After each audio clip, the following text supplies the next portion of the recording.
नमामि शमीशाननिर्वाणरूपं विभुं व्यापकं ब्रह्मवेदाश्वरूपं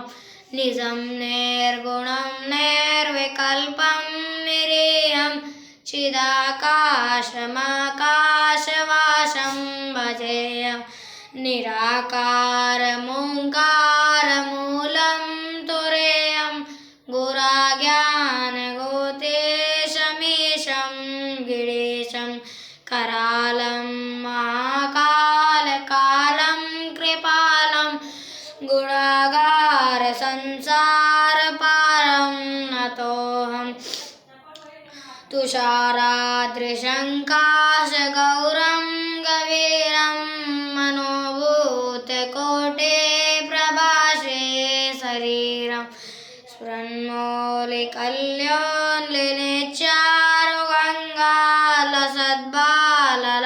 स्फुरन्मौलिकल्योन्लिनेच्चारुगङ्गालसद्बाललानेन्दुकण्ठे भुजङ्गात्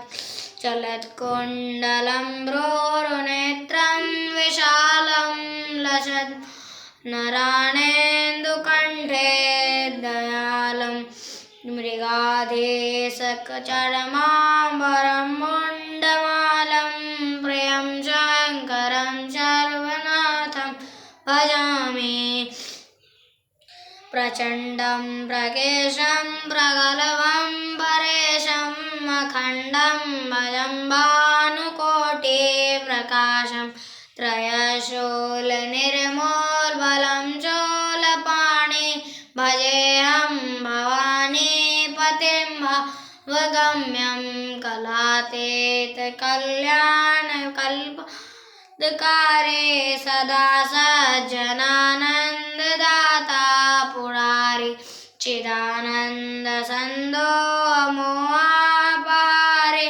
प्रसीद प्रसीद प्रभो मन्मथारि न यावत् उमानाथ पादारविन्दं भजन्ति लोके परे वा नराणां न तावत् सुखं शान्तिसन्तापनाशं प्रसीद प्रभो सर्वभूतादिवासं न जानामि योगं जपं नैव पूजां नतोऽहं सदा सर्वदा सम्भुतोऽभ्यं जराजन्मदुःख न जानामि योगं जपं नैव पूजां नतोऽहं सदा सर्वदा सम्भुतोऽभ्यं जराजन्मदुःखौगताप्यमानं प्रभो पाहि आपं नमामि शम्भो नमामि शम्भो नमामि शम्भो रुद्राष्टकं विन्दं प्रोक्तं विप्रेण हरतोषये